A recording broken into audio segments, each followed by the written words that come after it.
Hello students, 12वीं class में physics के अंदर हम लोगों ने लास्ट जो टॉपिक किया था वो क्या था, लेंसों का संयोजन।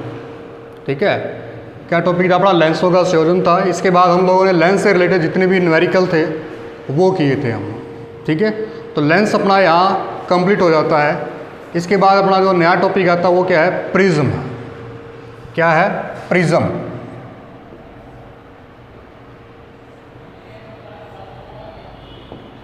प्रिज्म। अब ये प्रिज्म क्या होता है इसको पहले डिफाइन करेंगे हम लोग। प्रिज्म की जनरल इंफॉर्मेशन देखते हैं कि प्रिज्म एक्चुअल में होता क्या है। अगर इसकी परिभाषा की बात करो तो वो क्या होती है? यदि प्रिज्म को हम लोग परिभाषित करें तो क्या होता है वो देखो आप। किसी कोण पर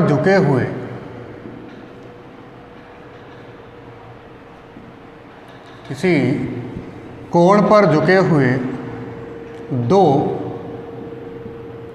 पारदर्शी अपवर्तक पृष्ठों का जो माध्यम होता है,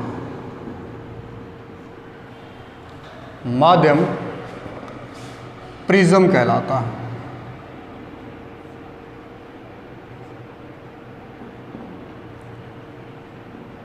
ठीक है, अगर कोई पारदर्शी अपवर्तक पृष्ठ किसी कोण पर झुके हुए हैं, ऐसे जैसे आप बुक को उल्टी रखोगे इस प्रकार से, तो वो जो आकृति होगी या वो जो अपने पास स्ट्रक्चर बनेगी वो क्या कहलाती है? प्रिज्म कहलाती है। इसको वैसे तो अपने इस प्रकार से अगर 3D में बनाएंगे तो इस प्रकार से बनेगा कुछ ये।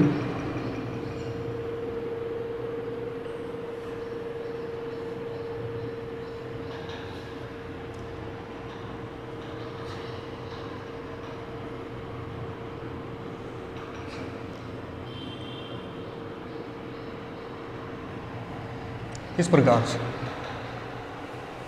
थोड़ा और क्लियर बनाते हैं हमने इसको।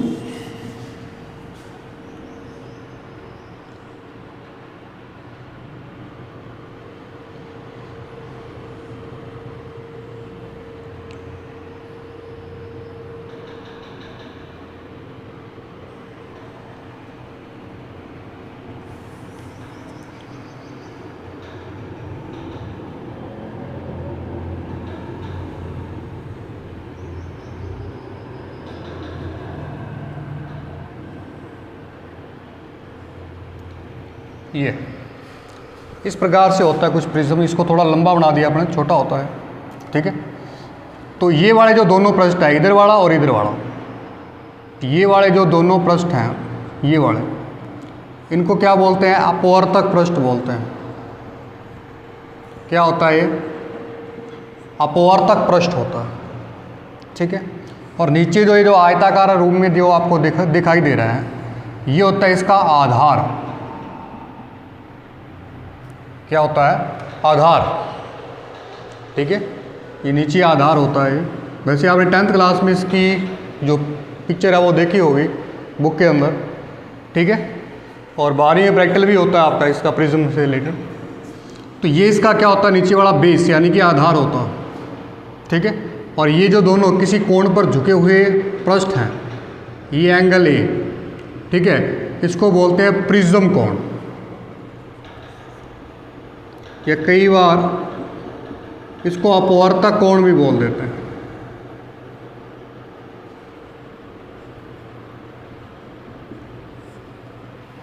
ठीक है, तो ये क्या कहलाता है? इसका प्रिज्म कोण। और ये दोनों जो पृष्ठ होते हैं किसी कोण पर जो झुके हुए हैं इस प्रकार से, ठीक है, वो क्या है?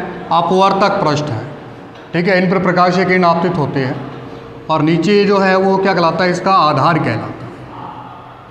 ठीक है, अब जो 2D के अंदर अपने ये 3D स्ट्रक्चर थी अपनी इसकी प्रिज्म की, 2D में जो अपने इसको शो करेंगे, यानी कि जो डायग्राम्स के अंदर जो अपने डेरिवेशन करेंगे उसमें इसको कैसे शो करेंगे वो देखो।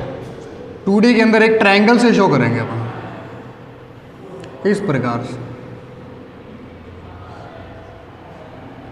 ठीक है, 2D के अंदर आप लोग इसको एक ट्रायंगल से शो करोगे, यानी कि ये जो पृष्ठ हो गए AB और AC अपवर्तक पृष्ठ हो गए, और नीचे ये क्या हो गया, आधार हो गया, और ये जो है वो क्या हो गया, प्रिज्म कोण।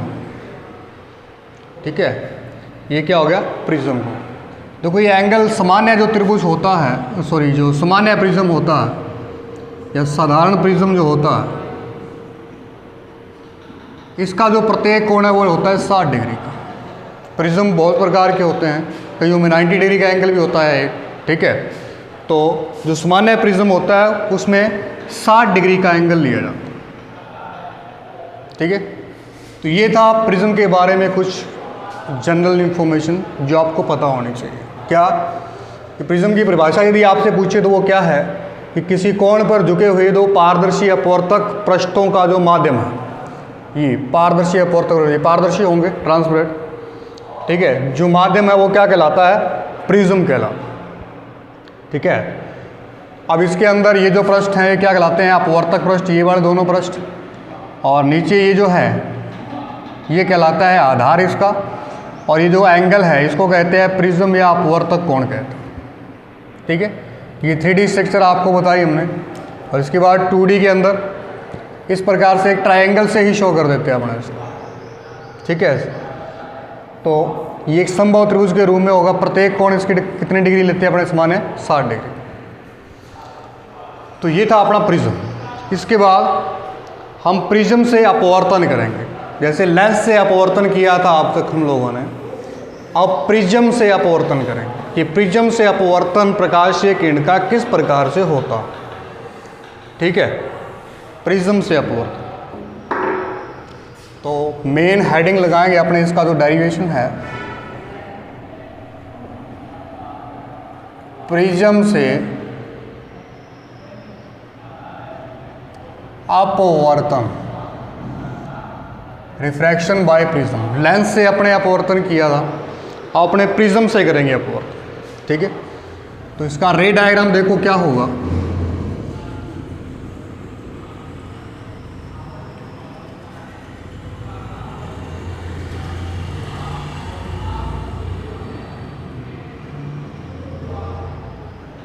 ये प्रिज्म, इसको नाम दे दो आप A, B एंड C। ठीक है, ये जो पृष्ठ है ये अपवर्तक पृष्ठ, ये प्रिज्म कोण, और नीचे ये आधार। ठीक है, अब मान लो कोई प्रकाशीय किरण इस पृष्ठ पर आपतित होती है, ये यहाँ से मान लेते हैं अपने कोई, ये कोई प्रकाशीय किरण है इस पृष्ठ पर आपतित होती है यहाँ से। ठीक है, तो इस पृष्ठ पर कोई प्रकाशीय किरण आपतित होती है, ये इसको नाम दे दो आप PQ। ठीक है, अब बाहर जो माध्यम है वो कौन सा है, विरल माध्यम है, एयर है। अंदर है वो, इसमें ग्लास भरा हुआ है, कांच है, तो इसमें कौन सा सघन माध्यम है। अब जब भी कोई प्रकाशीय किरण विरल से सघन में जाते हैं तो अभिलंब की ओर क्या होती है, वो झुक जाती है। तो सबसे पहले तो इस बिंदु पर अभिलंब खींचोगे आप, इस पृष्ठ पर अभिलंब बिंदु के ऊपर, यानी कि 90 डिग्री का एंगल जाता हुआ ये खींचना। ठीक है, इसको N मान लो। अब अभिलंब की ओर झुकेगी तो यानी कि नीचे जाएगी, अपवर्तन के पश्चात अभिलंब की ओर झुकेगी तो नीचे जाएगी, यानी कि मान लो इस प्रकार से। जाना कैसे चाहिए था, ऐसे जाना चाहिए था, इसको ऐसे जाना चाहिए था, लेकिन ये विरल से सघन माध्यम में गई है तो ये अभिलंब की ओर क्या होगी, झुक गई। ठीक है, अब क्या होगा, ये जो प्रकाशीय किरण का एक बार अपवर्तन और हो, अब इस पृष्ठ से बाहर जाएगी। ठीक है, अब इस पृष्ठ के लिए ये वाला जो सरफेस है AC, इसके लिए आपतित किरण ये है, इसके लिए आपतित किरण ये है, और अपवर्तित किरण आगे निकले। ठीक है, अब ये प्रकाशीय किरण सघन से किस में जा रही है, विरल माध्यम में। ये जो प्रकाशीय किरण है ये सघन माध्यम से किस में जा रही है, विरल माध्यम में जा रही है। तो हम जानते हैं जब कोई प्रकाशीय किरण सघन से विरल में जाती है तो विलंब से क्या जाती है, वो दूर हट जाते हैं। तो सबसे पहले तो इस बिंदु पर R नाम दे दो इसको, इस पर अभिलंब खींचेंगे नॉर्मल, तो इस बिंदु पर 90 डिग्री का एंगल बनता हुआ एक का विलंब जाएगा, ये।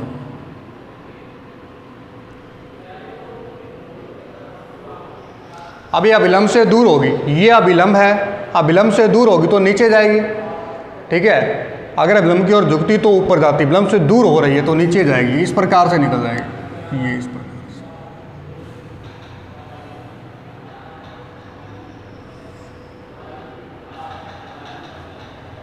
इस प्रकार से।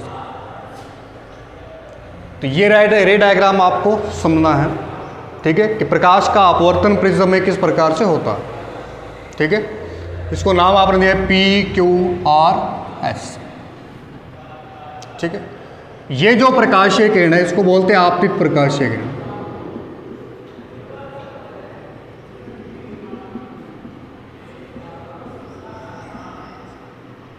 ठीक है। ये जो है इसको बोलते हैं अपवर्तित प्रकाशीय किरण।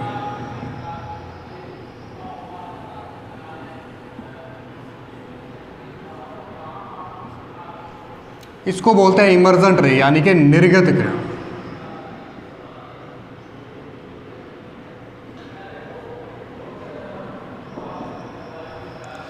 ठीक है।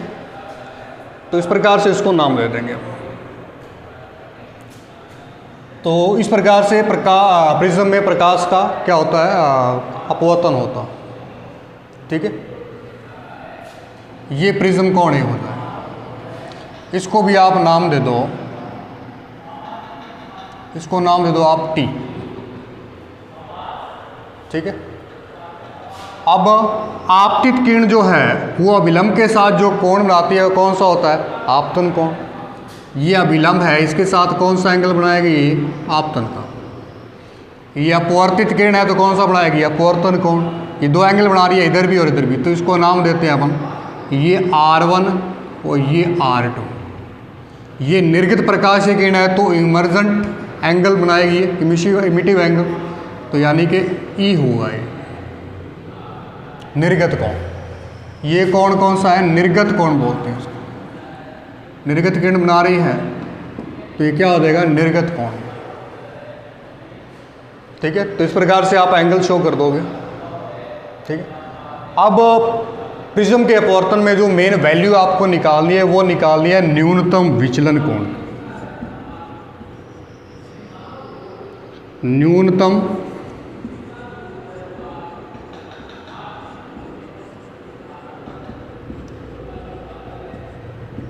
विचलन कोण, मिनिमम डेविएशन है कि प्रकाशीय किरण का विचलन कैसे हो, कितना हो, कितने एंगल का। देखो आपतित प्रकाशीय किरण को हमने आगे बढ़ाया, जाना इसको ऐसे चाहिए था, लेकिन एट द एंड जो प्रकाशीय किरण वो इस डायरेक्शन में गई। तो अब आपको इसमें और इसके बिटवीन एंगल जो होगा, डेविएशन जो आया है, वो आपको फाइंड करना है। तो इसके लिए हम लोग क्या करेंगे, ये प्रकाशीय किरण को आगे बढ़ा दिया, जो निर्गत प्रकाशीय किरण, दोनों के बीच एंगल रहेगा, इसको पीछे बढ़ा दोगे आप, ये बढ़ा दिया पीछे। अब ये जो एंगल बन रहा है इन दोनों के बीच में, इसको लिखते हैं डेल्टा, विचलन कोण। ये क्या कहलाता है, विचलन कोण, जो आपको निकालना है, डेल्टा मिनिमम निकालना है आपको कि न्यूनतम विचलन कोण कितना हो, ठीक है, मिनिमम डेविएशन एंगल।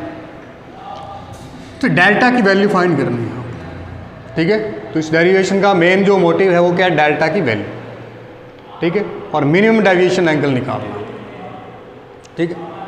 इसको नाम दे दिया आपने T, और किसी को नाम देना आपको PQRS T, यहाँ U दे दो, ठीक है, PQRS TU।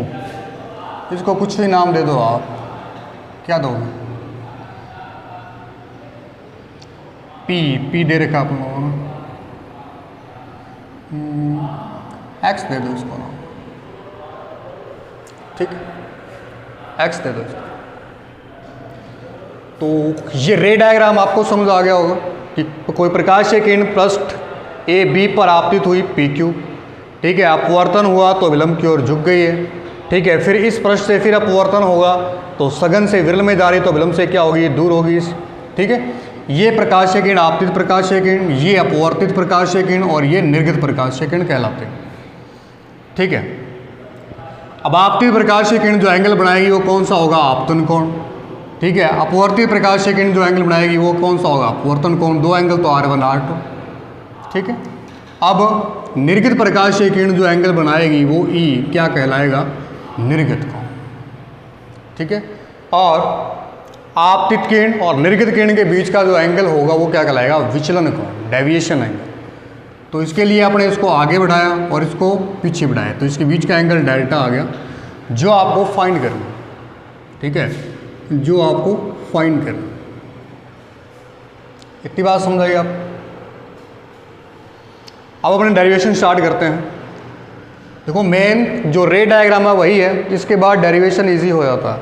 अगर आपका डायग्राम सही है तो आपका डेरिवेशन सही होगा, अगर डायग्राम में कहीं गड़बड़ी कर दी तो डेरिवेशन गलत हो जाए। तो मेन डायग्राम है इसमें। ठीक, तो इसमें अपने स्टार्ट करते हैं। सबसे पहले अपने क्या करेंगे, सबसे पहले एक काम करते हैं, अपने ये वाला चतुर्भुज लेते हैं। ये वाला चतुर्भुज कौन सा है, ए क्यू टी आर चतुर्भुज, ए की क्यू टी आर में चतुर्भुज ए क्यू टी आर। तो हम जानते हैं चतुर्भुज के सभी कोणों का योग कितना होता है, 360। सभी कोणों का योग कितना होता है, 360। तो सभी कोणों को जोड़ दोगे आप, तो एंगल ए, इसको नाम दे दो आप, सीधा एंगल ए ही रखते हैं अपने, क्योंकि प्रिज्म कोण है ये। फिर A Q T plus angle Q हो गया, इसके बाद T, Q T R plus इसके बाद ये टी आर ई बराबर कितना, 360। अब जिसकी वैल्यू इसमें आपको पता है उसकी वैल्यू रख दो आप। जैसे देखो एंगल ए नहीं पता तो एंगल ए का एंगल ए पड़ा रहेगा, ए क्यू टी, ए क्यू टी, इसके द्वारा एंगल बना है। तो ये आपको पता है इस प्रश्न पर कितने डिग्री का एंगल बनाती है, 90 डिग्री का। ये एंगल कितना है, 90 का, तो ये भी 90 डिग्री का। तो ये ए क्यू टी कितने डिग्री का हो जाएगा, 90 डिग्री का। Q T R, Q T R नहीं पता तो छोड़ो, Q T R plus T R A, T R A, तो ये भी क्या विलंब एंगल बना रहा है इसके साथ, इसके साथ। तो ये 90 डिग्री का एंगल बनाता है, तो ये भी कितना होगा, 90 डिग्री का एंगल होगा, बराबर 360। सॉल्व कर लो इसको, angle A plus Q T are, 90 90 180,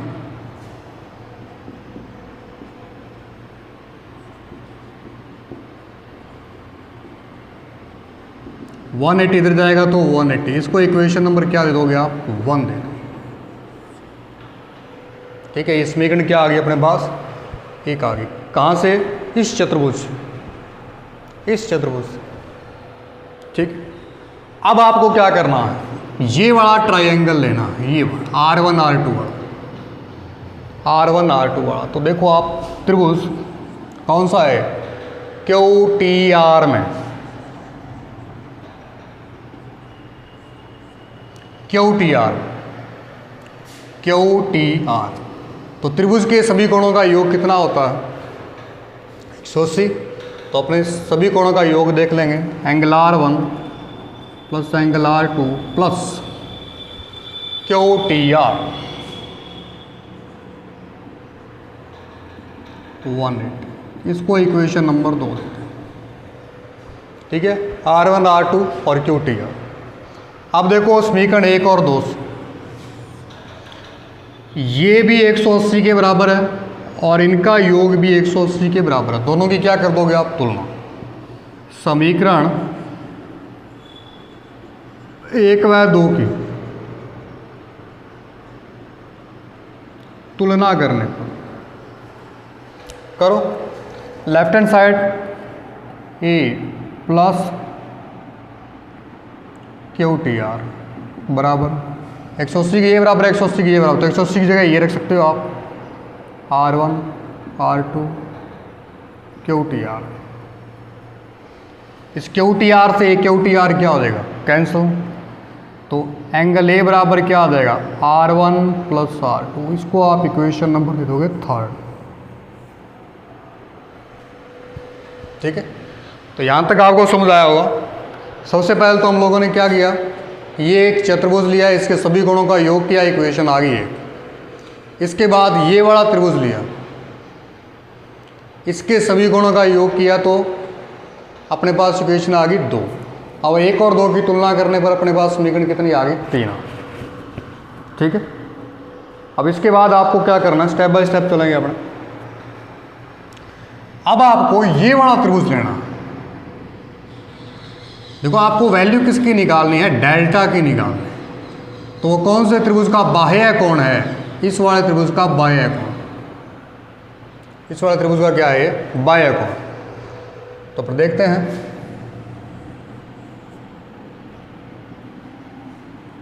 त्रिभुज यू क्यू आर में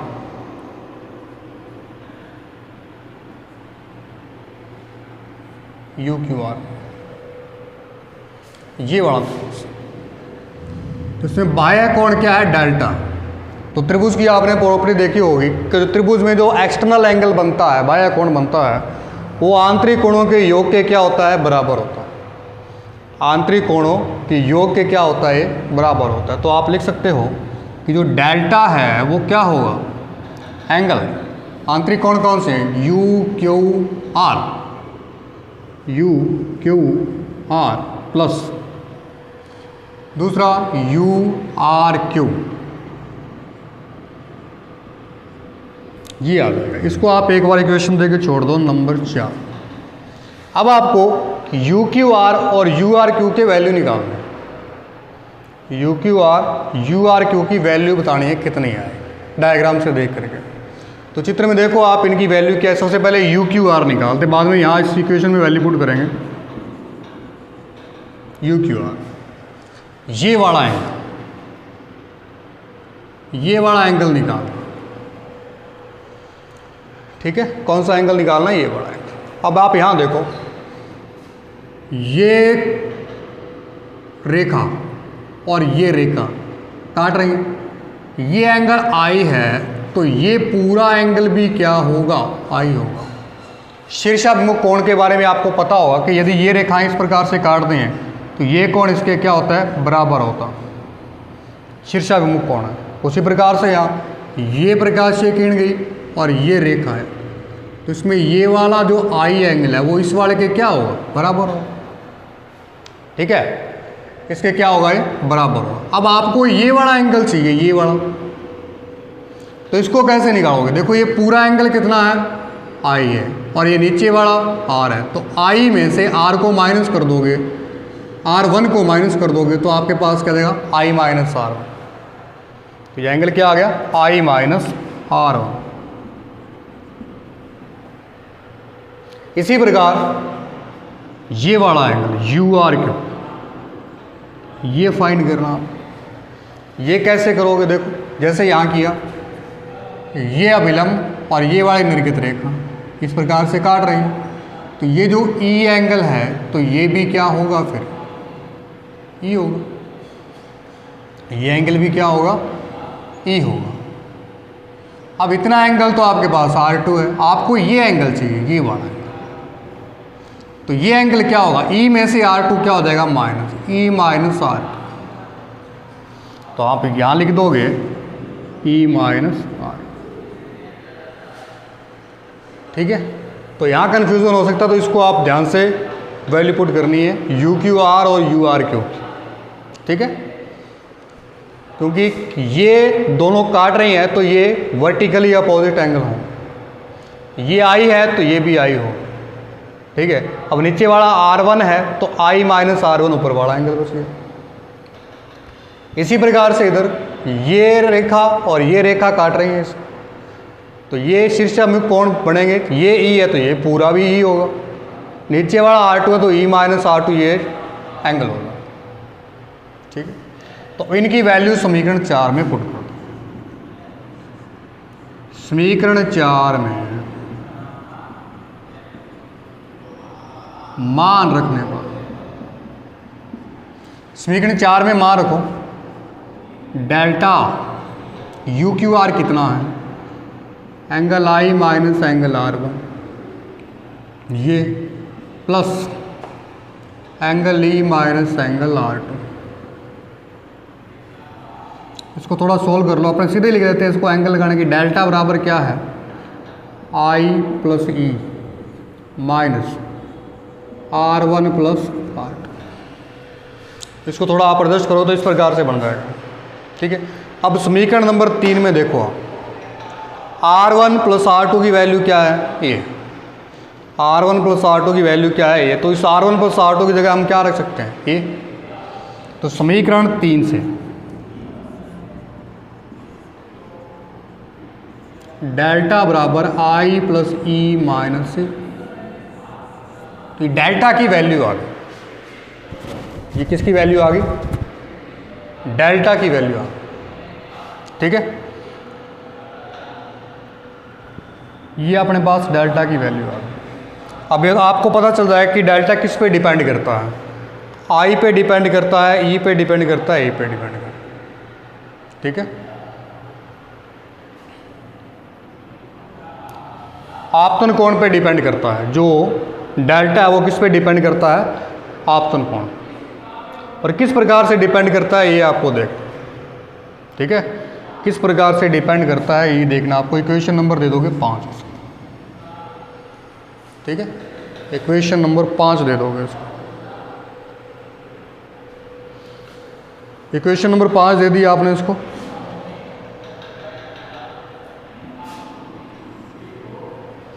अब आगे आपको क्या करना है, आपको न्यूनतम विचलन कोण निकालना है। क्या निकालना है, मिनिमम डेविएशन एंगल निकालना है। तो न्यूनतम विचलन कोण की कंडीशन, न्यूनतम विचलन कोण,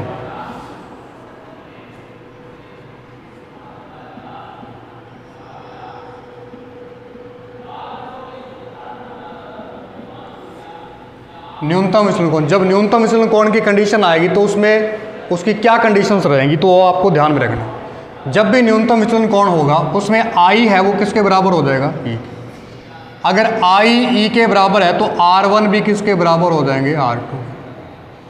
ठीक है, ये फर्स्ट किरण। इसके अलावा आप लिख सकते हो कि जो आधार है वो अपवर्तित किरण के बराबर हो जाएगा, यानी कि QR है वो बराबर हो जाएगा BC के। देखो अगर आप इसको प्रैक्टिकली करोगे तो आपके पास ये कंडीशंस आएंगी न्यूनतम विचलन कोण। ठीक है, और आप इस इक्वेशन से ये देखो कि यदि आप आपतन कोण को बढ़ाओगे, यदि आप आपतन कोण को बढ़ाओगे, घटाओगे, तो डेल्टा का मान क्या होगा, कम होगा। ठीक है, इसको आई को कम करोगे, सॉरी आई को बढ़ाओगे तो डेल्टा का मान क्या होगा, कम होगा। आई को बढ़ाएंगे तो डेल्टा का मान क्या होगा, कम होगा। ठीक है, ये एक निश्चित ऐसी वैल्यू आएगी जहाँ पर डेल्टा के मान न्यूनतम विचलन प्राप्त होगा, उसके बाद कम नहीं होगा। उसके बाद यदि आप आई को बढ़ाओगे तो डेल्टा की वैल्यू बढ़नी स्टार्ट हो जाएगी। इसको एक ग्राफ से देखो आप, ग्राफ है यहाँ पे, ग्राफ से आपको अच्छे से समझ आएगा। ये आपतन कोण आई है, ये डेल्टा। ठीक है, तो इसका जो ग्राफ है कुछ इस प्रकार से आता।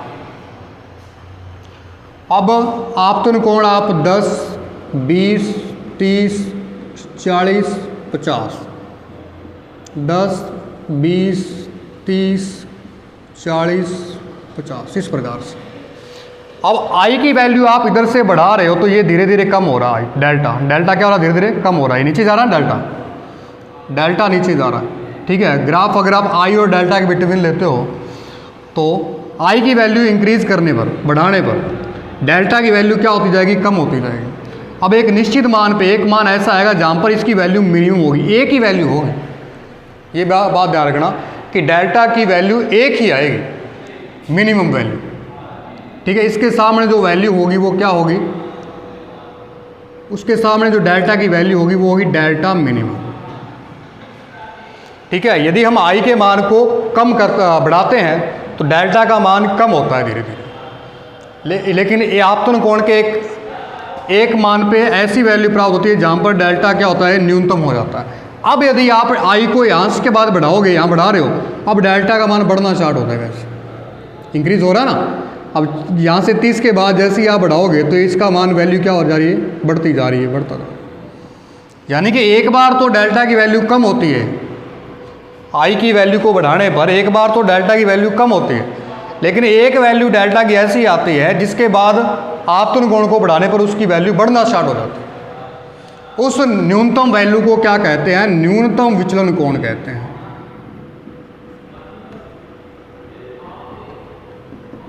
क्या कहते हैं, मिनिमम डेविएशन एंगल कहते हैं। ये डेल्टा एम है।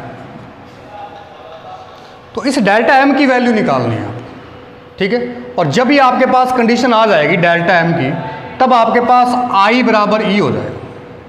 ये जो आई एंगल है वो ई के बराबर हो जाएगा, रिवर्सिबल प्रोसेस हो जाएगी। देखो आपने प्रकाशीय किरण इधर से भेजी, ये आगे आई एंगल बन गया, और इधर से ये 30 डिग्री का एंगल बन गया, ठीक है। अब वही प्रकाशीय किरण रिवर्सिबल आपने इस प्रकार से भेज दी, ये अभी आपतित किरण होगी, इधर वो क्या हो जाएगी, निर्गत किरण हो जाएगी। अब जितना 30 डिग्री का एंगल ये होगा उतने 30 डिग्री का ही होगा। कब, न्यूनतम विचलन की कंडीशन में, न्यूनतम विचलन की कंडीशन में। अब ये प्रकाशीय किरण 30 डिग्री के एंगल पर आई है तो निर्गत किरण भी कितना होगा, 30 डिग्री। इसको देखने के लिए प्रकाशीय किरण आप रिवर्सिबल प्रोसेस में दो, अब वापस जाएगी ये प्रकाशीय किरण। यहाँ से अगर अपने आपतित करवाते हैं 30 डिग्री एंगल पर, तो ये एंगल भी कितने डिग्री का अपने को प्राप्त होता है, 30 डिग्री। तो न्यूनतम विचलन की कंडीशन के अंदर आपतन कोण और निर्गत कोण दोनों क्या होते हैं, बराबर होते हैं, और R1 और R2 बराबर होते हैं, और आधार अपवर्तन कोण के क्या होता है, बराबर। और न्यूनतम विचलन कोण आपको मैंने बता दिया ये होता है कि आपतन कोण के मान को बढ़ाने पर विचलन कोण का मान कम होता है, और एक वैल्यू ऐसी आती है जिस पर आपको मिनिमम डेल्टा की वैल्यू प्राप्त होती है विचलन कोण की। उसके बाद यदि आपतन कोण को बढ़ाते हो तो वैल्यू बढ़ती, इंक्रीज होती जाती है, ठीक है। तो ये था अपना न्यूनतम विचलन कोण। इसके लिए फॉर्मूला ड्राइव और करते हैं अपन। तो इसके लिए अपन लोग क्या करेंगे, समीकरण 3 और 4 में वैल्यू रख दो। समीकरण 3 और 4 में न्यूनतम विचलन की कंडीशन में पहले तो समीकरण 3 से, समीकरण 3 से ए बराबर क्या है, R1 प्लस R2। तो R1 R2 बराबर है, इसको R मान लेते हैं, इसको आप I मान लो, ठीक। देखो तो A बराबर क्या हो जाएगा, R प्लस R 2R। यहाँ से R की वैल्यू निकालोगी तो A/2 आ जाएगा, ठीक है। इसी प्रकार आपको वैल्यू रखनी है समीकरण नंबर 5 में डेल्टा। अब डेल्टा नहीं लिखोगे आप, डेल्टा एम लिखोगे, क्योंकि किस कंडीशन में वैल्यू निकाल रहे हो, न्यूनतम विचलन की कंडीशन। तो डेल्टा एम कितना होगा, आई का आई और ई दोनों बराबर है, प्लस आई माइनस का ई। तो यहां से आई की वैल्यू निकालनी है आपको, डेल्टा एम 2i माइनस ए। देखो आर की वैल्यू आ गई, यहाँ से आई की वैल्यू निकालो, आगे स्नेल का नियम लगाएंगे अपन लोग। क्या लगाएंगे, स्नेल का नियम। तो यहाँ से आई की वैल्यू देखोगे आप, निकालोगे तो आपके पास आएगा डेल्टा एम प्लस A/2, ये आएगा। अब आपको स्नेल का नियम लगाना, स्नेल का नियम। तो इसको मिटा देता हूँ मैं, ठीक है, नोट कर लिया होगा आप लोगों ने। स्नेल का नियम लगाते हैं इसके बाद अब।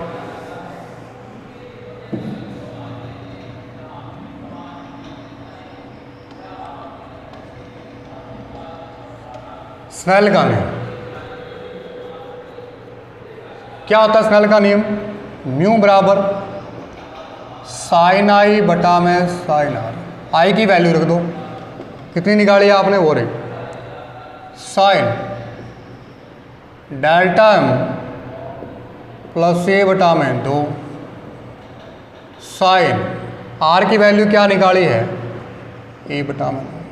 अब यदि एंगल ये बहुत ही छोटे हो तो साइन आई को आप क्या लिख सकते हो, आई, और साइन आर को आप क्या लिख सकते हो, आर।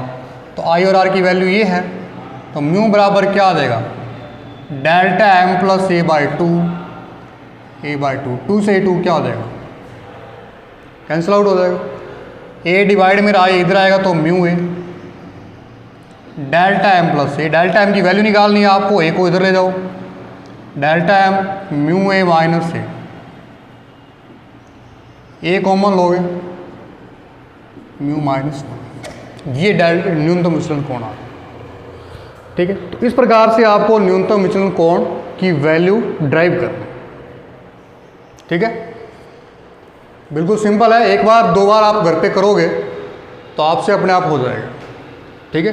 तो न्यूनतम विचलन कोण किस पे, आपतन कोण पे डिपेंड करता है, ठीक है। किस पे डिपेंड करता है, आपतन कोण पे डिपेंड करता है, ठीक है। कि यदि आपतन कोण को आप बढ़ाओगे, वैसे तो प्रिज्म कोण पे भी डिपेंड करता है कि यदि आप ए को बढ़ाते हो तो डेल्टा की वैल्यू बढ़ती है, यदि ए को आप कम करते हो तो डेल्टा की वैल्यू कम होती है, ठीक है। तो ये बात आपको ध्यान में रखनी है, ठीक है। तो डेल्टा किस पे डिपेंड करता है, मोस्टली आपतन कोण पे डिपेंड करता है, ठीक है। तो आपतन कोण की अपने इफेक्ट देखना है डेल्टा के साथ में। यदि आप आपतन कोण को बढ़ाते हो तो डेल्टा की वैल्यू कम होती है, और एक वैल्यू ऐसी आती है जिसके बाद आपतन कोण को बढ़ाने के बाद उसकी वैल्यू बढ़ना स्टार्ट हो जाता है। तो ये आपके पास फॉर्मूला आ जाएगा न्यूनतम विचलन कोण का, ठीक है। ये था अपना प्रिज्म से अपवर्तन, जो आपको घर पे एक या दो बार लिख के देखना है, फ्री आपको अच्छे से समझ आएगा, ठीक है। देखो स्कूल आपके लिए इतने एफर्ट्स कर रहा है, इतने प्रयास कर रहा है, ठीक है। तो इसलिए आपको भी कोऑपरेट करना चाहिए। ऐसा नहीं है कि हम लोग यहाँ क्लासें लगा रहे हो, आप लोग मस्ती मार रहे हो, तो इस चीज़ का कोई फिर औचित्य नहीं रह जाएगा, ठीक है। तो स्कूल आपके लिए इतनी मेहनत कर रहा है, तो आप घर पे बैठे कम से कम अपना काम तो पूरा कर ही सकते हैं, ठीक है ना। अब आप ये मत सोचो हाँ जी आगे पेपर होंगे या नहीं होंगे, क्या होगा, लेकिन ये जरूर सोचो कि जो 11वीं 12वीं का सिलेबस है वो आगे कहीं ना कहीं तो आपको काम आएगा। तो 11वीं 12वीं का सिलेबस है वो आगे कहीं ना कहीं तो काम आएगा ही आएगा। अगर मान लो सिलेबस कम भी हो गया, ठीक है, लेकिन जो छोड़ दिया सिलेबस वो तो काम तो आएगा ना। इसलिए ये जो आपके लिए गोल्डन टाइम है, इसका फ़ायदा उठाओ, जितना आप पढ़ सकते हो उतना पढ़ो, ठीक है ना। तो आज के लिए इतना ही, थैंक यू।